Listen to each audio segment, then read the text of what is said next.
লিরিক্সে শহীদ জিয়া থাকায় শেষ ৮ বছরে জেমসকে তার বাংলাদেশ গানটি দেশের অনেক কনসার্টে গাইতে দেওয়া হয়নি। গেল কয়েকদিনে এমন পোস্ট ঘুরতে দেখা যাচ্ছে সামাজিক যোগাযোগ মাধ্যমে। আসলেই কি এমন কোনো বাধা ছিল জেমসের? বিষয়টি আদৌ কতটা সত্য জানতে চাওয়া হয়েছিল জেমসের ব্যান্ড নগর বাউলের কাছে।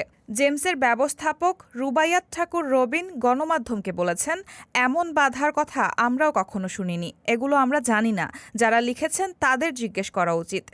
আমরা যদি বলতাম তাহলে এটা অ্যালিগেশন হতো, আমরা তো কখনো বলিনি। একই সঙ্গে রবিন আরও বলেছেন, দেশ এখন ক্রান্তি লগ্নে আছে, ছোটখাটো বিষয়গুলো বড় করে না দেখাই ভালো, দেশকে নিয়ে আমাদের ভাবতে হবে। বাংলাদেশ গানটির গীতিকার ও সুরকার কিংবদন্তি সঙ্গীতশিল্পী প্রিন্স মাহমুদ।